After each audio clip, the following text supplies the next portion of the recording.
Yametiefo akwaba afe yenhye kasebo no ase. Ye hye kasebo no ase a bese bere kakra enie encha ye kura ne beto dwase. Wo pani ana wote akonwa so semra hye bedwani ewo adweso na woye wosoafo abedi akire a wo sign wo men ye foto mekire deputy finance minister Yewra John Ampontua kuma ebeto dwase wato yanom ewo ensedo. Ene wo pani no ni wo achie no ensempie no na atofo ma akire se wo kasa wo kan ye a eburu wo kra bata ho nyin. Na mene wokasai enne ana busua ene mpanifo ya amamra ni amane se wopani dwonkoma wonya ne ba bi ko ye no yenhwe na yentimi eni ni na wotweda na wotweda na chi no mpanifo behwe na wo mo atimi adidate aba na akire dapot ya Yewra dwonkoma ye na yie na enne ana wono ankasa ne kurom a ewo asotwe kire se adweso mense no emu eho mo ana na wotweda na ekoso na esanse mpanese se bio ade yira ewa boakusie bomu a wonu ahwenti wopani wobera wote ase na wo ye NPP ni ba mapa enunti baakofo sebio wonkyere damfo enunti wopani ne to ye no enne empanifo twotworo ni ani 3 degree sankasa ane kopie mu ewo asotwe ewo dweso ene npotamu a ne nyina no ene se wo mokwaboa busuanfo ama delete donkoma ne na wotweda wo mo etimi adi wonu mo ekobie energy minister Yewra Dr. Matthew Opoku Prempe Kobi sadanso ana Asante Mantam so afro Simon was a man so koi Asante Mantam dwam training ede ema NPP wo so amanyuko no eye miame wo fa ase Bernard Ntwibosi ako ana twotwofo pani ede ma NPP amanyuko no eye Yewra Jackson from Okogyeabour wono so ekoi na mampani abedi akire Dr. Alhaji Mahmoud Baumia wono so ene na yire ye ma second lady eye Samira Baumia so edo mani monyam ekopie mu ewase a empanifo dodo no a ana etimi ekobie na wobra dwumadie no ekoso na eye wokunani aida na kire eye Yewra eye John Ampontua kuma na ere ani din ede Apostle Lilian kuma na ni bo empanifo a wo mo eba no so pe ene enisuo no tese do wo kagu fom ya chechire ne ba bi enye ye frese awreho aba frese sanka ne kunu meti ase a anka empanifo ibenka wono so dimu bi na so no asembe safoa na ehuni asembe pono eno nti wobra wokunani ani din ede Apostle Lilian kuma na ni bo empanifo ya eba no so no ebusuamu mientie de akoso no ebi na wo ba Facebook no so a ene amu amo ntimi anko adweso ni asotwe no ene DLFM yakọ ya di video na brewa wo ba Facebook no so a edaso eye DL106.9 wo bra wokunani no na ni bo empanifo na nimu no momientie sa ne yakoso na wo kanisuo pepa ya ne hwia eyeye momientie bi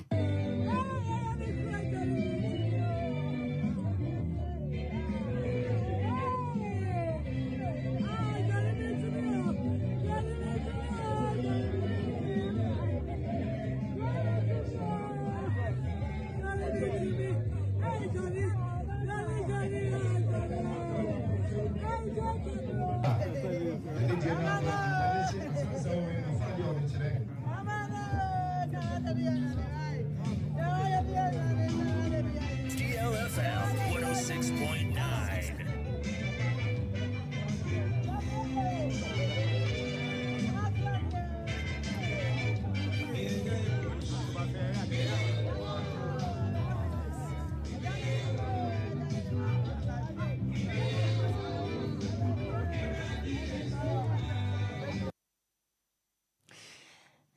Enti ebusuya de koso ni bie eno no na wo ba Facebook no so a ayawre ho paa o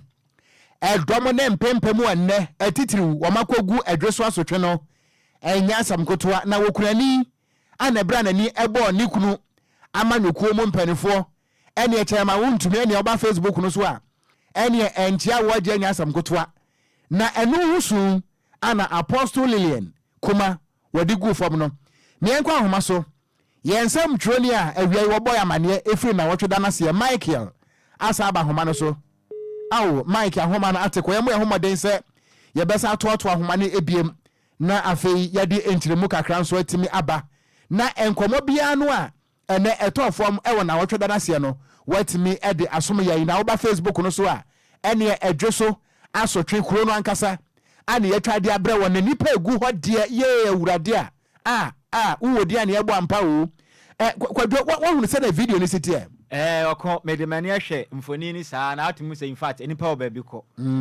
dompa akwakopie mu ewo dwonkuma chese ono ankasa ne fie na hwese de ho no mo kopa nyamia nim no kure ni in fact na papa no ho odom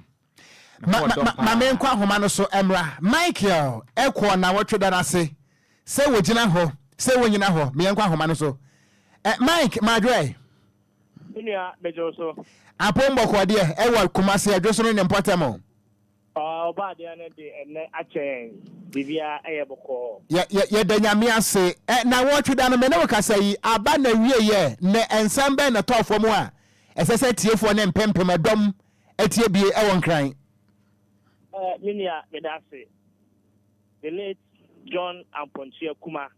MP for Ejuso, no say finance, deputy finance minister. And then now to done a shot and I know pay mobile may say enemy every day and come up that is a Michan for Nina and air coso and opana, bisi a Riano, Emma, I refer any a tier for Enyan and tier. Na ye name see ama ye man mu hase anase ya kan hase de se ye se na otuda ase a enkosi ni no nsia de na ye name se na otuda no ye de na aba awieye aje se obepie mu anwumre de na otuda na wie ya na ye de aba no na eniema e course de minia ese woni ese se e ka kire san se ye nim se na otuda no na ye NPP amanyokuo no na otuda ntino eniema ne mpanifo ne ensama etoja de e buburuja na otuda na simple ene nya ne ntie enya ne se nipa no bi asase ebo eye samamu se oyeyeye na pu beba oyeyeye na pu beba ate se ntie ne ensembi etini kire eden ya na pu beba ntie ye hwe emre ene enkrabie ene bema ye hu se na pu beba anase na pu omma na ebiem so no NPP amanyokuo no penifo omu ewo mu nna no ebe omodi ebe pie mu ho the vice president NPP amanyokuo asayi ni say wonsa enye eye kandifo emma NPP amanyokuo ewo coming election 2024 7 December no ono ebe pie mu eye Dr. Alhaji Mahmoud Baumia ebe pie ewo honom sa enso na yehu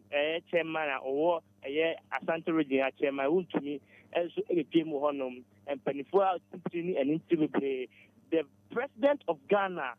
Nana Addo Dankwa Akufo-Addo enso ebe pie mu honom bi anwumrei ana me hu se empanifo no pie na so no ebe pie honom na enumu no atese ye hu se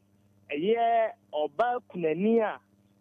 sabre ode entuma abone anase ade ato nani a jamfo ne wona eboa ayi ade ato nani amano no eye apostle Lillian kuma wono ene ne ma no na ti wono am hu se empanifo e ba no dodo na no akọ ne nchen ate se awrechicheren sem na omode fo nanim etichire ne re se nyame na edema na ono aso na eje de besi bia no won kase eye ema ne kra ate se empanifo be pie mu ho no ensem de minia futuo nsem na omode ema eye apostle Lillian kuma ate se minia ubusa mia anwumre no ko na we ya ye de 1 week ne ba na we ye no se dem di tudwan se empanifo se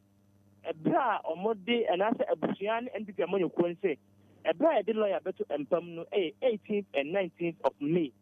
2024 ya iwom ya ana omde lawyer esa beto empam ewo adjuso orientment ya obusa ya ehun fonina anwumre no esa kan na metwan e de ache oni otiefo Mike ma yana se papa wabodwuma kosoa na eye bra no nso ye beba ne nkomo bia nso wodi asom yen ene atiefo a yetie wo ewon kran ene ne mpotamo yeah medase men so medase abusua ya mane body Michael ana dia mane boy efri adweso asotwe eho no mo ana lawyer Dwonkoma asese wonya ne ba bi kro no eho na wofri eno nti the TMU and nipa beko na oba Facebook no so a ene e chema wontumi fans a wo je anya asam koto akura na bambofo no so de ejai etemu pa se ba be hini ntosi abomu na nso ne nyina mu no aya awrehosam ye nto akase bo no eso ye to ade kase bo no so ane ye kwa kopie mu e won kapumpune mantai mu ha ya na eye kopie mu otama general hospital ho no mo a ana no brada yi ana nkra beto DL kasebo epono so ekire mu a dumuso ya o my Ghana ye namu yi bebia befa bia na tifi na nafo ne atoye nyina ye namu yi e beto bia so kopie mu Otama General Hospital hono mu a dumuso bi kopie mu e hono ma jese amekese yi ama mofra motofo a mesi afina abatan na wo wono mu no akofo ha kese pa dia ba hono mu a enya samketo akra na no na batan ba ko a ne din ade Rashida Abubakar Tete tese ne wura hoa kire mu a tese ne ba kwala ketekete a wadi na foi mako miensa pe a wakwa no Otama General Hospital honom abofra yatimi ahwere ne kwa ya enam dumuso ya esi ya na no ebrada enumre yi na mami wanya fihye ne donu nan ene wotirem so oha we na esi ya no doctor edi kan aka che ni so wo hwe se de light out no e koso ompotem honom na wan hwa na mfidi ahodo a esi abofra no so no na ntimi anya ne nanso anya dwumaden amma abofra no ho ban enti wan hwa na se de tie bia na kwala no obetimi ahwere ne nkwa na mra ma amene ti asebo no in fact etwa no nsuru ye papa jesa asebo no anya ne da kra ogusu ahye ne ho den ebo mpa ya senka Nyankopon adawroma obefa fie na nka ba mo wo amfa na pakan ama fa abofra ya amfa na nko nanso owuro kwade a enkwantumi nyi enti chese doctor yi ye de obetimi aye bia amfa ohono ma doctor isa be fere ka che ni so wendo se de mdi kan ka kire wona sa pepepe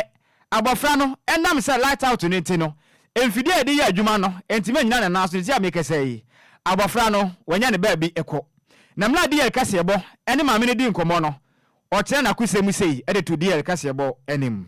me call no me ba no ura ni ko wa no na say baby oda so me we mu no na like only ho see I thought say be o ma change baby o won it me di sa o mo no say like me pie na me ntina bon tension o mo ba so me ntina bon say na doctor ba ko ba na oni me kasa say oh yeah sorry say due to the lighthouse into no me ba ni ntimi an survive because now our two machines so which is the life supporting machine and oxygen no na me ni bia me na me na on na me training see obisa me say ana me we mu no me hu me banana and I see the bill and obisa me say into me say me share na the way o cast them me like me ka share say me to me share akwala no that moment see onu de onja na ni papa ba oba be she around 6:30 no mu do light or ha say so na me word and me want light so I also thought say baby I want light or you see na I was say me kon ni ko hono mo 9 a.m. 9 o'clock me call on na omuni light or ba machines ni so mean say na enye ejuma ba esi so keke anya ni do omuni light so they very dey on my light out no ma me bi e bi so mo say adinti na e show e wa ha say ankwala ni light ana so one lady answer say omuni fuel and a woman say adinti na omon country parents no na yen contribute and to fuel ana ba feedback on my no dey man say Rashida Abubakar Tete ono ena wahwere ne ba Otama General Hospital honom na uba Facebook no so a ubehu emfoni maami me se wasuo manane chi nyina hohono DLFM 106.9 uba Facebook a emfoni ni nyina egu honom a che se ubehu maami se de na o kire na kwesemu e de kire nsam twerefo pa na ba ye se de maami wasuo mo no ankasa nanim nyina hohona in fact na asefem pa reho pa bra Facebook na bra behwe se de o kire ne nsemu e de kire nsam twerefo na ensensem we ya mu ana ba tan ba konso ono nso so ne ba kwa free mu e wa sa lat out ya ekopie mu Otama General Hospital ho ne mu ya na ono nso so a kire mu akasa susa so sa ensem na yakoso Otama General Hospital ho ne mu no enya ade a ebo akura esense ono nso so ahwere ne ba e wa sa anyinam kane adum so mu the same ti sempanifo antu ho na ma pa da nyame anem no kure ni e ba ha adwen pa na sa de yakoso no ono mo kasa mo bodwo so a na mo boa pa eno so o kire ne nsemu e de kire de yakase bo ne ntie se de o kire nsemu mu e fae yetena ho saa na doctor ne bai no ko hwe akwara no nti o ko hwe akwara no wie ya no e no friend e dan bi mu e no kasa kan ga sama ne ha die e kosu na mi sorry akwara no se akwara no wewu na mi see you nyame na eji e na mi sorry o sam de akwara no le ko no sam no fa no amun jai no ho no di se me fra mu papa ti mo wa ne fra abu papa mi fra abu papa wi e fa de mi fra ne kono nti ona abu papa bai wo de wo tuna ho ena abu papa bai nti abu papa bai enche de no kono bai ena mi si yanko ena mi nyam koy ene me kochira mo na mo jira kwala so na me pie ye ti ni dia mi hu ye no enti no me dia me pese mi hu ni say batam na akra ne wo ho na light no ho na oxygen si ni so bibia sia mo so DLFM 106.9. Nabaida kachire agkare ula. Yellow. Ante hayo phone ante bubu. Ante zero bukule go chisi lo tore zero. Haya ante zero kule go. I say the time no we makola no say o sigi mauso a lipka TV kiki no. O say o ye light of no pe no okoye na ade na ba zero. Into catch your doctor say hwe onu akosiko ko Francis ko nse sa ade no nim. Na o hwe mu hwe ade na ba zero. O say nurse no mutina no musre no. Eripa wateneka se wakasai ayo batayo no nso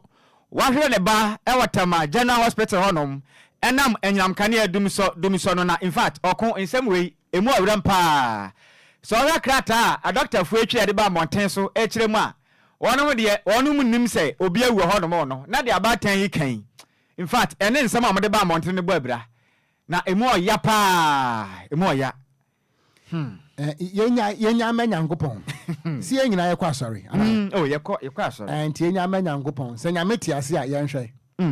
yento aso yento akase abo no so ye da so aginam ewo ECG wonom adwumadi a wonom edie se dumso aba se dumso maye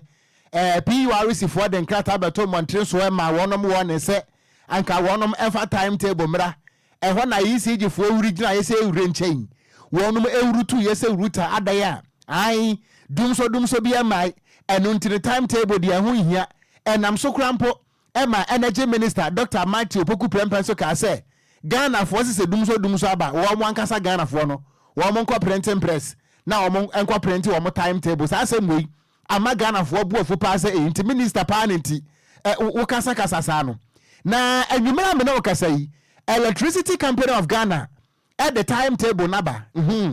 and until the timetable no more edrum so anwumre si ebedum mo light no me pa acho da wo aduane se fridge mu adi di ni nyina firi ho wo nsuo nso ayi ni nyina nom na dum fridge na butu no efiri se enim da ebeso ECG fo say emiamia makoma bebro aduonu num 25 areas ana me no kasai Accra East ene Accra West region no ye ba bedum enkane no ene anwumre yi enu ntiritie niye emiamia hodo wa ye bedum kane no de din kan eye Ghana Steel eno de mo amunim kra no munim ho enu ntire mo amote Ghana Steel wo de aduane egu rice cooker mu asija so a me pa cho hwie na fa gudasem botoja ebia ne wadi ente sade a ebeye soakings ewo rice cooker no mu hwade a wopene ho afen so wo a wo na nkwansration fridge mu wo a wo so na mpreko na makoko na tilapia ehye fridge mu me pa cho yiri nyina na totowe efisa anhwe a ECG fo adawroma ebepro amoatu agu afen so de tosum yenu aye Palace Mall Palace Mall no so aye Madina Atomic Junction ha wonum kirem so mbedum light na nwumrei ana Furniture City Lovely Transport Pombaria aye Kingdom Transport Ghana Port and Harbour Authority aye terminal ho aye kon ana City Reality Agbadapi Farms ana kon dam site eno no aye Accra West nemom se oba miami ahodo aka de be so a wom so mbedum nkane ane bi ewo bedi ako Gulf City ene ne Portamo ana miami ahodo aka honom ne kamye kwabenya Agboba Maira part of Teman ana ayi mensa Katapo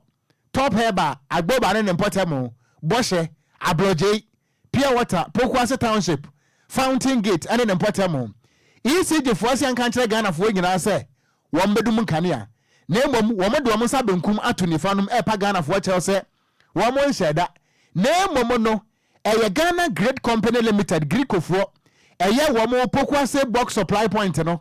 ana ahoode esesenka edeba na nka ye ya boboso yi ye sabetima kan nyina ahoode no wo mo kirem se Pokwase box supply point no asa ahoode ne wo fom nti entimi mpawa enfidie no ema Ghana fo yi yenya enkanea eno nti ECG fo se enkantrem se emia no amabodi se register no se wuti wudi a present se ensuo bia no ehye fridge mu no hwe na yi no entisa na se dwode a age se wutugu emu nsam no yento akase bo no so yeto akase bo no so na yekwa kopie mu ewo Ghana Revenue Authority for asoye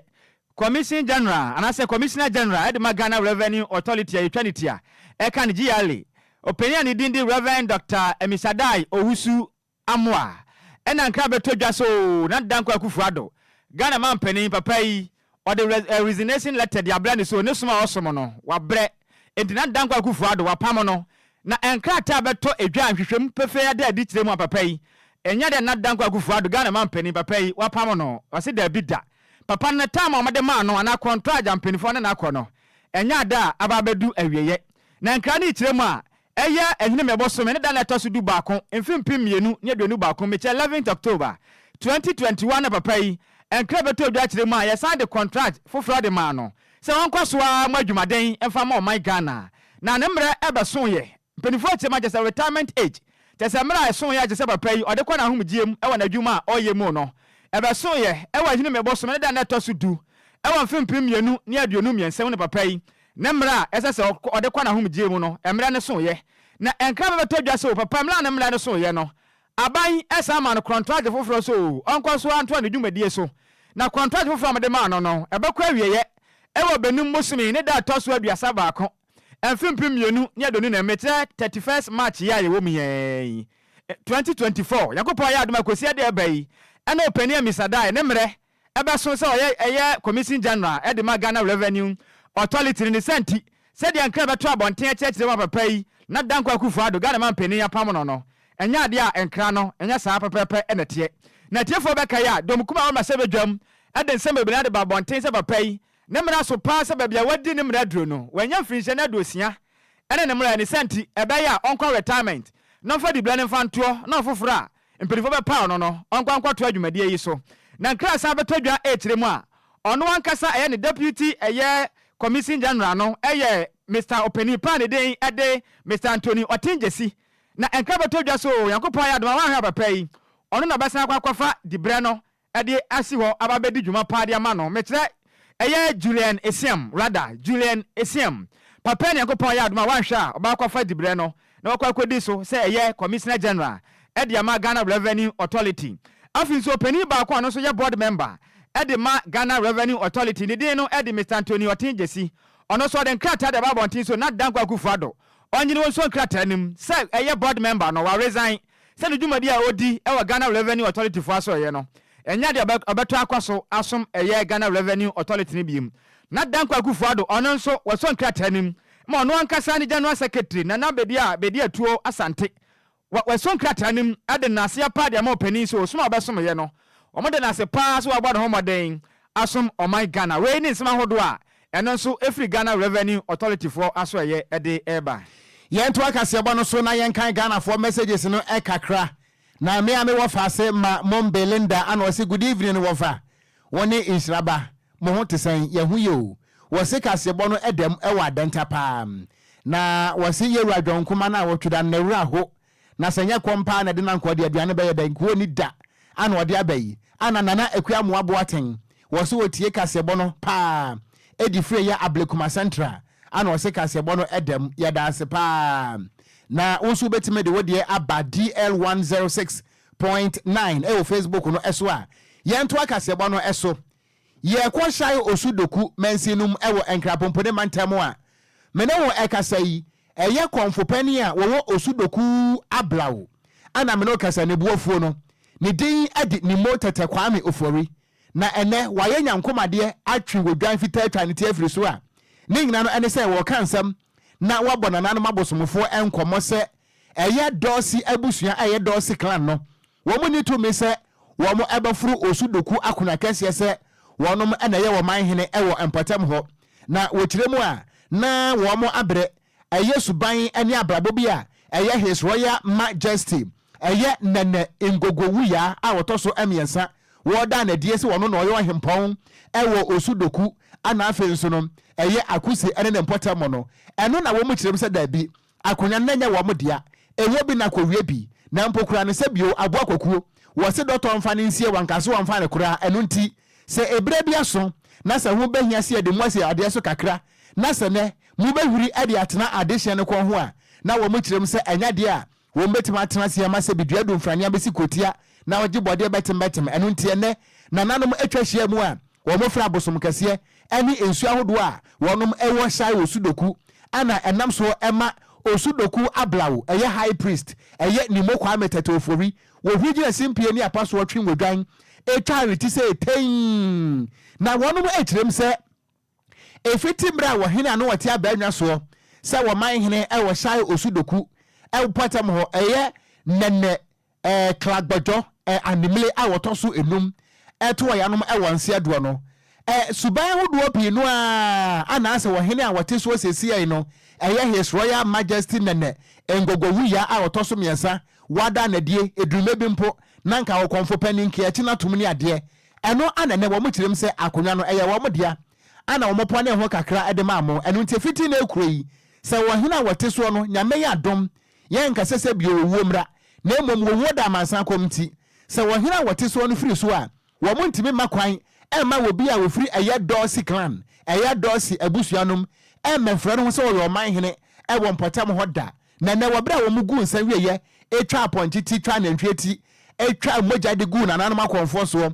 ede nsam kakra tu dwa no wo mo kasa no ani dia ma ne bo edi nkomo emusem ne migyina ho ma ye mpanyimfo a omuwo ye shrine na ye ya ablaw shrine nim na ene amamre a ye wa hai ya amamre bi a ye de kire se family a ye dosi family a omu di paramount position wo sudoku yen a ye tiase asasefo no ye twa saa ade enum fiti ene ekọ no obi a ofri dosi no ontumi enye paramount chief obeye divisional chief enu ehun amamre ana ye nei ntizemu se ye twa odwan a ye twa odwan no edi si supi se saa ahoɔden na yɛde ama dosin family no yɛgi efro mu nsɛm sade yɛ ntu na adeɛ so deɛ yɛ kyerɛ sɛ ɔno ene menkama ne mbaba sɛ ne owu a obia entumi mfiri dosin hɔ emba biom yɛmpɛ sɛ yɛbɛyɛ no ntɔkwa so ntene yɛ twɛn ama ɔno ne brɛ twam ansana yɛgi saa ahoɔden ne efro mu nsɛm nti ɔno a ɔwɔ sɛ sia adeɛ yɛnka sɛ yɛgi na ahoɔden ne efro mu nsɛm ai apɔnkyɛni a ɔgi wɔ na adeɛ wɔ mu ni sɛ ate na ɔka yɛ start yɛakyɛ nanso yen gbese fo no a ye osudoku gbese omo a asase ru anum tese na meka aye no ye nkrofo bi a yakoma hojo nti no bibi a ye bia no ye to ye bo ye nyame no so aye som no ono so saa na ote ubisa ne bibi a oto ne bo onye ne gidigidi nti no kakra ye ne omu firi ache ene na am se mutinka nanso ye start ya de ya che be se afi edu atwam a ye ne omu start ya de kakra ye hwe se nkasa be ye adwuma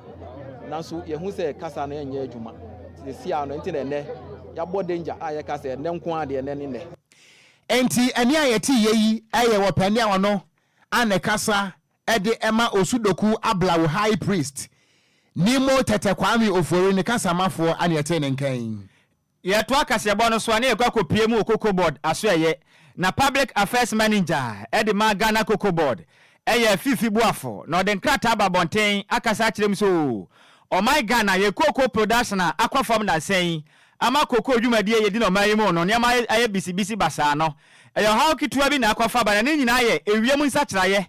ena akwafa sa how we nyina de aba cocoa na sen meka sei cocoa ahodo ne nyina ye basa Ghana yetumi nya sika papa bia emfam free cocoa production mo na mra akasa na wokyem so we akwafa sunsuanso bone pa de aba cocoa dwumadie mo mayi mu a cheseri pa ahodo a wono maye cocoa dwuma no mo hura ho pa wo hwe mani mu a enya fe enya sere kura sense adwuma na omu edie no omu nya faso papa biara emfa free cocoa dwumadie mu na wakasa na wokyerem so eyensu a eto eboro so ana afi nso awia prana na ebo wo mayi mu a etumi boa ma afi de wankasa wu piatim za ho papa wo pa se de su bi bo ma ne tra so no eka ho bi ana ma cocoa dwumadie entimi enkoso wo man Ghana mu na wakasa na wokyerem so cocoa de ehu nya pa sa udua cocoa na ezese cocoa no tumi nyina ya fefefa ebe hia se onsuo beto na kakra mama cocoa no etimi agina na nanso kama pa de aboama cocoa na etimi anyini fefefe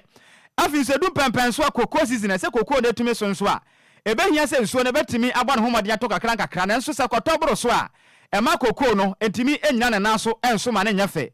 afi so sa wian nso ehia pa se wian bɛbɔ kakra maboa ma cocoa production na etimi akɔnkan nanso se wian ne bɔ ma na tra so nso a etimi muama cocoa no niama etimi enkoso ye emfama ne dwumadi ese cocoa no etimi edi na mna fifi buafo endrada one santrafo wakasa na okyerem so o ha weni mu yade abaha cocoa dwumadi ye power man Ghana mu ana o sa kyerem so nya no nko a yesa yale boni bia no so ese cocoa papa man Ghana mu yale no eye swollen shoot na sa yale wei eye yale boni a ese cocoa papa o man Ghana mo kire mu a chese cocoa no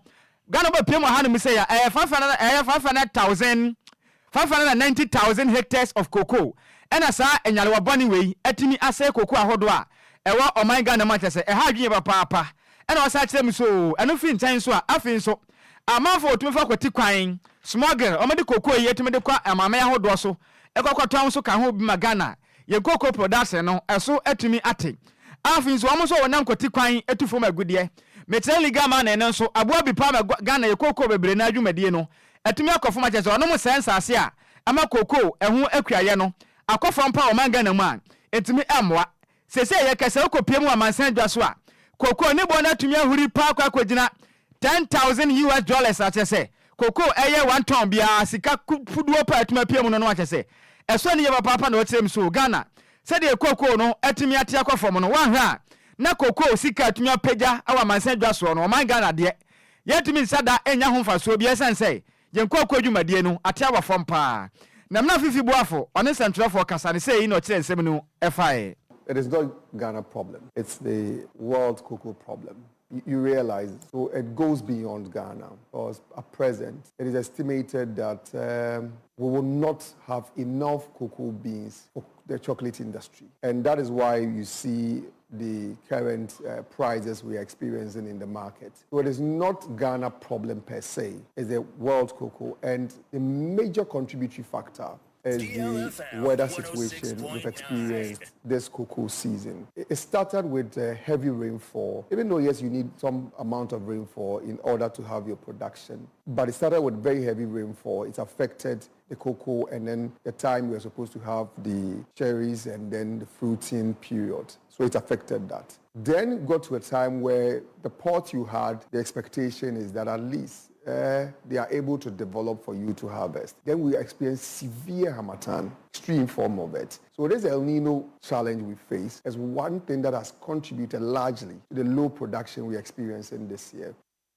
Edi Pawata ne kaso wakasa Public Affairs Manager at the Ghana Cocoa Board, Fifi Boafo. Yantu akasiabo no so ana ye de kasia no ebetwa bosompo akọ enkofo aman so a ebrada etwa mu yi ana Senegalfo ekọ abato anim ekoto aba na wo mampani ana wote so eye mampani Makisal yeto aba etia no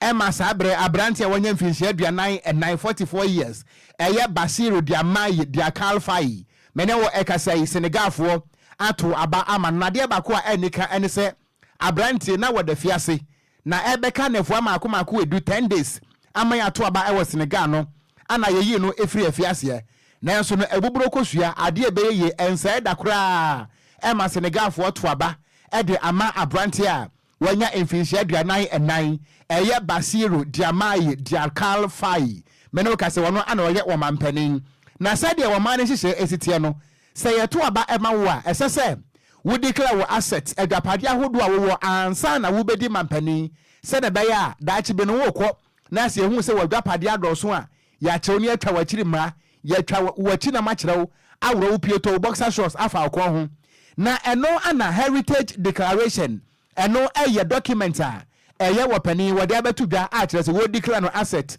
e de a kire Senegal man no na ensam wo mu die kire se eni kakura enipa wo ba bedi mampani a wodi awie no me pacha wo bra wo declare na asset no eniema wo pani no wo enie wo se wo dan mienu ana wo ka mienu ana wo bank account nso emienu na empokura no ne ka no baako eye Focus 2012 ano no woto ye na ye second hand 2019 ana woto ye na woto no 6500 eye France safer ana woto no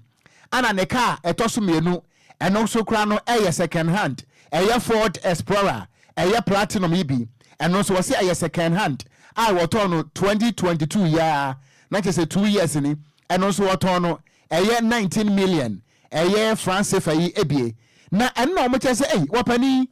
enti obi a obedi mampani se na wonya dufure pekura ana wo kire se wono no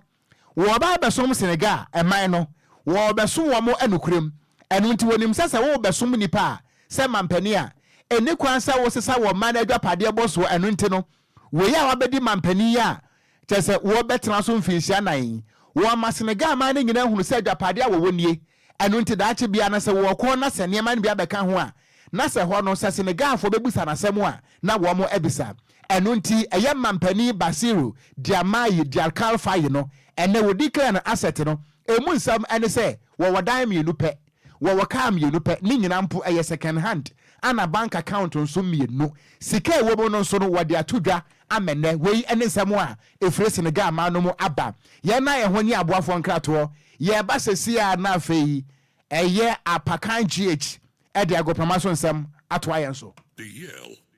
News.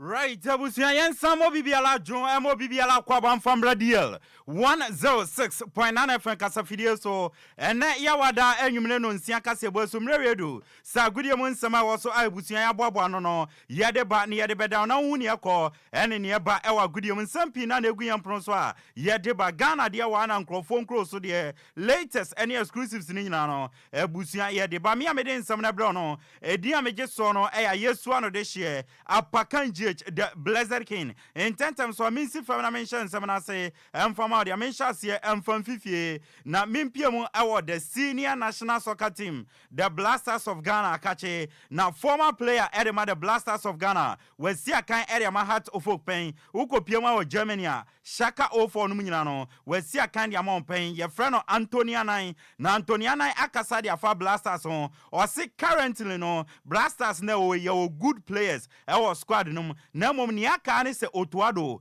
ebe ma yehu ne pattern of play and philosophy oba bebo you good players and the best players na be coach was selecting on one aba camp no and the coach now so wa and wa ba be players on one ball World Cup mo ho binim so nyu wa friend new ones so on one aba nti the coach na nkasa no ne philosophy opede yebo another team no wo country no bono place no bono anu odo odinezi Antoniana amana so to aso eri to just say ebani players nso a when we sadia ba kwa ye lucky any say no ebani pattern of play telepathy chemistry or team no e lucky nyama bebre ene abrante e fe ne kudus gibo na ohun ni ode man we gibo la ohun ni ode man e satama going forward no ebani training boys ne be adwumaden normal build this team play no chemistry cohesion and telepathy no o ma build e wo training grounds. And players no so or they boy and or they boy in a sense there they be a let me set an example. Let me use Kudus as an example. Say Ibia Kudus in your baller Iñaki Williams another Jordan Ayew or Pencil and Joseph Pencil say Kudus in your ball now Ibia movement of the player no that will tell Kudus say Ibia this movement in Meya or the ball no kaha or the mokwa and me free the share couple of games African Cup kakra Anthony Anai, the Pablo, former player, Edema Heart of Folk, any Blasters, and a watering canon. Now, Chin Bobo Qua, your friend Drew Sassy, what CAF Confederation Cup no quarter final, Omani or Maya, your friend Mali, or Mutim start Mali and Nadibuani, na Abdul Karim Zito, head coach, Edema Drew Sassy, Wakasa, Edia first start Malian, or si start Malian, team Dada, Oko Maya, your friend Malia, one of the biggest team, na team my friend start Malian. Or who are much to say has any kotokonemono or working hard no the kaku face you to where we come from and then start Malayande and they are one of the biggest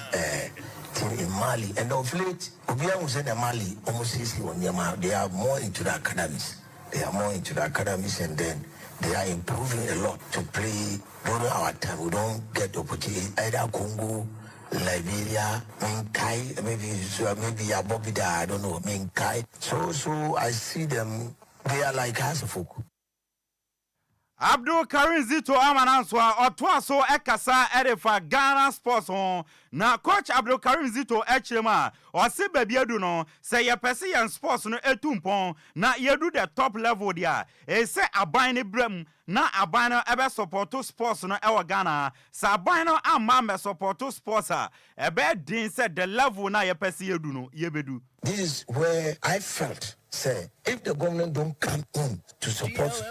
sports, not about national team, and before you be nyani, you be do so hono, ebeche. And he's saying, name me full say that company wa.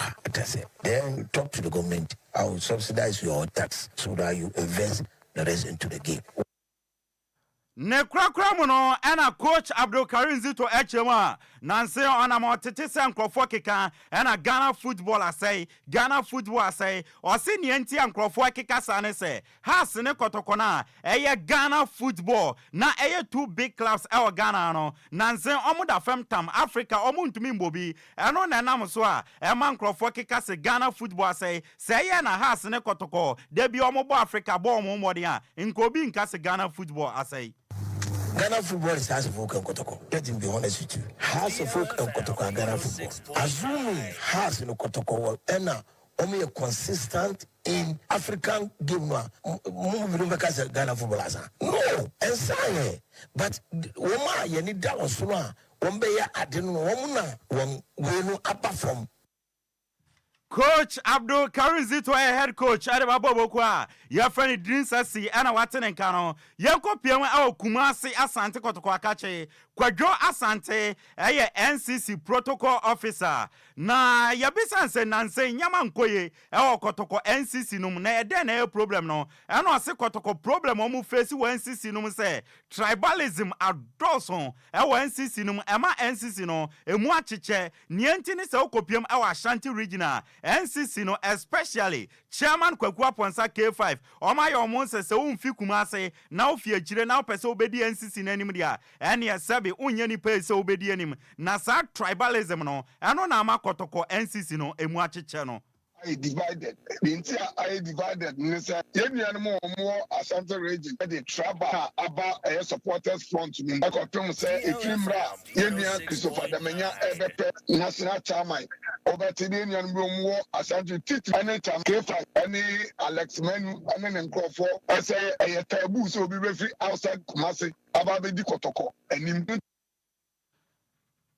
Kwadwo Asante Kotoko NCC protocol officer ena watene nka na otwen FA Cup quarter finals no baso in Swathreman ene Kara United bebo Legon Cities ene Bechem United bebo Bofo Kwata no ne Sky FC bebo nanka Dreams Asi ene Soccer Intellectuals bebo nanso yetu aheda Mr. Wilson Atta ene ye FA Cup committee chairman wa chechemu FA Cup quarter finals na baso no o si ne games ni nyina beba so na Dreams Asi game ne de emma so yetu aheda Dreams Asi Ebo Confederation Cup. You do round 5 of the MTN FA Cup 2023-2024 season. Now quarter-final stage, 4 matches are yebebono. Miensa anebe happen over the weekend. Dreams FC, any soccer intellectuals match, ya hold kakra because Dreams Ebo Africa. It is almost real match na sana. It me fix this match, But 3. Mr. Wilson Atatwanin Samso and 2 just say FA Cup quarter final way ebeye sronko ebeye exceptional or see nienti ebeye exceptional ne say sponsors no sponsor FA Cup no any FA Cup committee no omo de nhihye pi e de egu akwan a ebema quarter finals no ebeye exceptional nhihye MTN FA Cup committee any MTN no yebema this quarter final kukura. Why am I saying so? So call in Suatre on Friday or China ube say a chronomo na I charged idea we are going to engage the people activation I engaging for actually tickets and any idea I really am excited them Wilson Atta FA Cup committee chairman ɛna watene nka ne yɛde nsɛm no asi no wɔde w'ani kyerɛm ɛwɔ amɔnane akɔpie mu ɛwɔ Real Madrid akakye a ɔmo German midfielder yɛfrɛ ne Toni Kroos na ne contract ɔne Real Madrid ɛwɔ no ɛba na wie June 2024 nanso me ne woka sɛ Real Madrid mpanifoɔ ne Toni Kroos adi nkɔmmɔ adu akyire a ɔmo agree or extend ne contract no till 2025 na Toni Kroos atoa so asi akan ɛde ama Bobo ko ɛfrɛ Real Madrid a yɛde wɔn nsɛm ɛde ma nti Toni Kroos extend ne contract no till 2025 ɛde ama team a yɛfrɛ Real Madrid a ɛho nsɛm no wodi w'ani kyerɛm ɛwɔ Bayern Munich akakye a abranti a yɛfrɛ no inde Alphonso Davies left back ɛde ma Bobo ko yɛfrɛ no Bayern Munich na abranti ne contract na bɛwie ɔmo ne no adidi nkɔmmɔ sɛ nka ɔn extend ne contract no na so contract proposal ɔmo de kɔma no abranti na reject sɛ ɔn extend ne contract no ne amete ɛne sɛ Real Madrid ɛne Alphonso Davies adi nkɔmmɔ adu akyi ɛnkyɛ bia no ɔmo de proposal bɛkɔ akɔpie mu ɛwɔ team a yɛfrɛ no Bayern Munich akakye na ɔmo ahwɛ so ɔmo bɛnya abranti yɛfrɛ no Alphonso Davies a na waba bɛsi akan de ama ɔmo ɛho nsɛm no na abranti yɛfrɛ Sandro Tonali ɛyɛ abranti a ofi ɔman a yɛfrɛ no Italy nansen a ɛna obu na ketem ɛde fi ɔman a yɛfrɛ no Italy ɔmo team AC Milan ɛde n'ani kyerɛ mu ɛwɔ England a ɔba obɛsi akan ɛde ma Boboko a yɛfrɛ Newcastle nansen a ɛna Italy foɔ no ɛbane no from football sɛ ne wakotwa bet a me ne woka sɛ kura no ɔte akyire for 10 months on si akan na report a ɛfi England ɛbane sɛ England FA no a charge abranti yɛfrɛ Sandro Tonali ɔmo so ɔmo hwehwɛ ne nsɛm no ɔmo say 50 offenses ɛna ɛyɛ different matches ɛna watwa ho bet na saa bet mako 50 na watwa no starting from August 12 last year saa ba besi October 12 last year nti abrantia no eba England no wan bebo bra papa bia bet awodo no obetwai nti after say ye chi ni say otwa bet e wo Italy no ya sa chi ni say otwa bet nso e wo England a ye hwehwe ni nsem no ye se ye mana akosi 5th of April se wantumi ambeyia no no wankyeremu ye dia na wanhwe bia band no ebi nso asa akode ama no e wo ma ye fe ni England a Sandro Tonali nice player na so bet nti wanhwe ya na ne carrier no abawie a ye gina so ne ye de agudie mu nsem a ye de brew no ye di asiebusia me amede agudie mu nsem na brew no edi ameje so no e ya Yesu ano de hye apakanjich the blessed king Samre de Okogyeabour take over no de sofa no e de atoa so de amam over to you Okogyeabour meda se mame emra won chen na yemfa sofa na yenso sofa no entoa mo so ebusuya enkomo anwumre ye ne wo ba bedi ho nkomo no ene se yenhwe de asie ewo Senegal wo mo mampani a wo mato aba ayi no yi President Bassirou Diomaye Diakhar Faye ene wo declare no asset wa ma Senegal man no ehunu se wo wodan mienu ewa ha wo cars mienu ana wo bank account nso emienu me pacha wo ba Ghana ha no mo ayemra no act 1998 act 550 no a wo say public office holders declaration of assets and disqualification me pacha wada Ghana ha enti ususu se ye mpanimfo ya abedi enso yi wo mbetimi declare wo mo assets ame ehunu se wo bedi ade na wo nie wo ye mampani a na dwapade nie na wo ye chief executive officer de wo nie ya bo obi di so meye minister de wo nie wo hwe section 1 no a wo se declaration of assets and liabilities by public office holders ususu se Ghana de esi wo Senegal yi ebi betimi asi wa ha na ususu se de enso nti ana Ghana bepem ne saa mra ne yentimi nhye mu kena ema wo bi declare no asset ansa na wo beso wo man na wasom no asem ne nie 0534 050199 0534 050199 and 0593 406565 0593 406565 wo baso no am wasem no aye tietia ama ye na wonu anso atimi ababi meda se madwe ja o me wafa ba ko be me wafa ase be ni sakumo no set me patwa menti on fi sakumo no wafa ye fini for so ade on this hand here it's on this hand here because they say we are seen dane say nya young guys so ma be di kuro so that's menso meda se papa aman ni bi yetime ma wo mu declare wo mu asset enu nti nipa ne bo aman ne kro no ayehunu nanso Ghana de ye nka kra enso e wo mranum Nti abeda na yetimi a make sure say samra we eye adwuma. Ghana ni ba bi atimi kire na adwen. Ma adwen. Baba. Me ofa ase. Baba ma adwen. Meje oso. Sa akọgye ni tema kom 11. Obede pombede mamintie o. Baba. Yempani for kronunti. Ye ka so mun declare kra na. Odini na na die beshim. Odini wo party die beshim. Odini na na kanso die beshim. Nti Ghana die oba. Ye papa ya yi. Ye ka so ye kra. Ye kronunti wo mani. Oba mi da asi. Menso me da asi papa ofra ibedi nkomo. Sofa na menso sofa bere enie 0534050199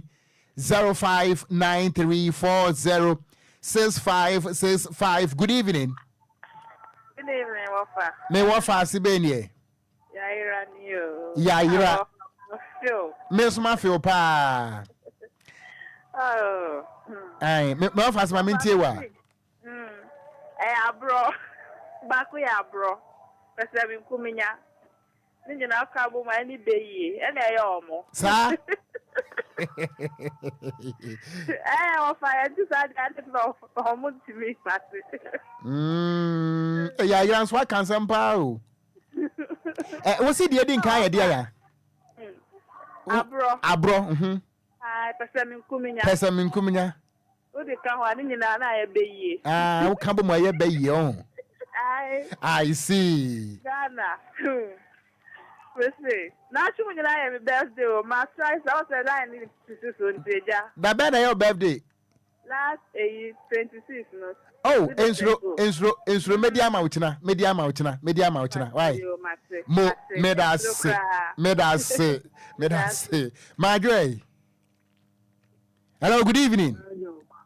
Good evening, Nyamia do me patro no ama one so kakra ma me odin de self frame frɛ hen. I from Carbon to free trading. Mamintie o. Ghana employee fund that number no mutri. Oka se omun krokra na omba ko de omun ni krama ko jombo for the black account. I say I know we come for black account.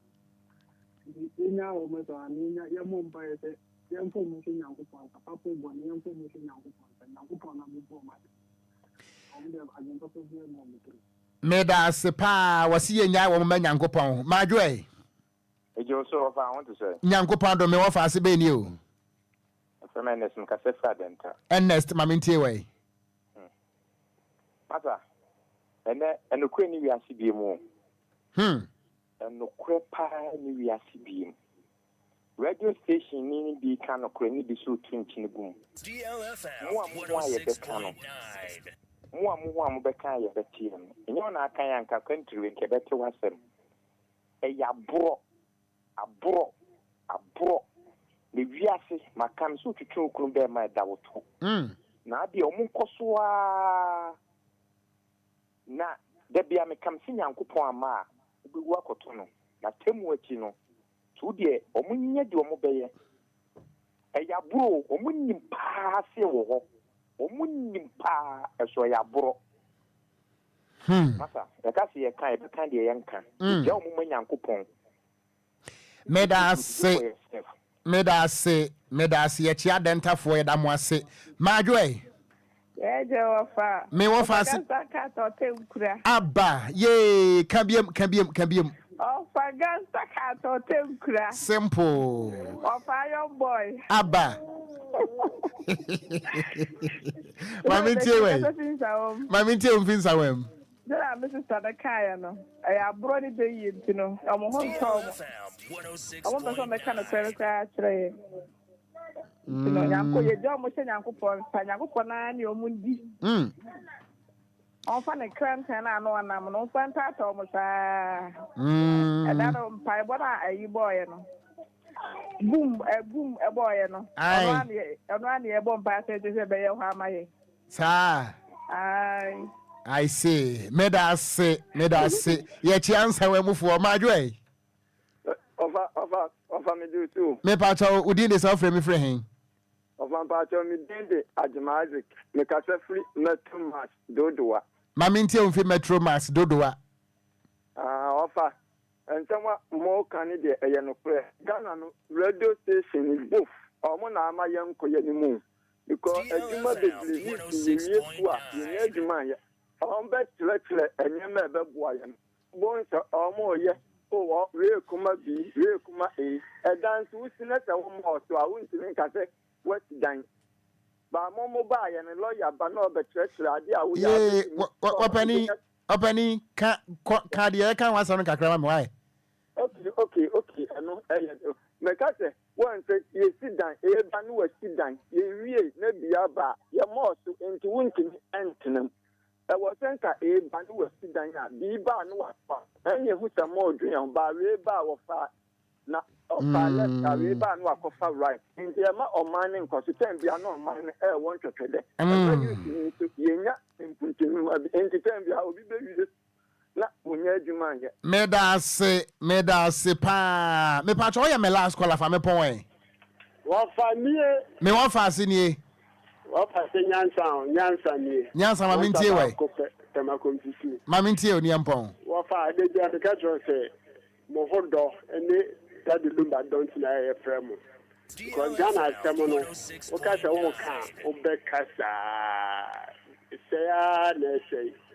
but yɛmbɔ mpaeɛ sɛ adwuma no a yɛyɛ no nyame bɛhyira yɛ na ɛsɛ kakra ba yɛ nsɛm na yɛahwɛ ɛbusua na Ghana deɛ yɛngya nhyɛ nyame nsa nyame no nkwan a ɔbɛfa so a ɔbɛboa yɛ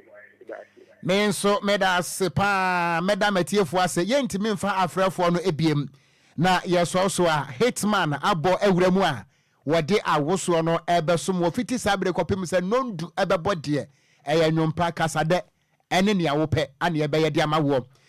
yɛn nso a yɛgye beresi berɛ bɛkenka nsɛm no ɛde ɛma woɔ ɛdin a megye soɔ ɛyɛ Gan Stakati a mitenkura akura kronkron Okogyeabour Ocran Nhyiraba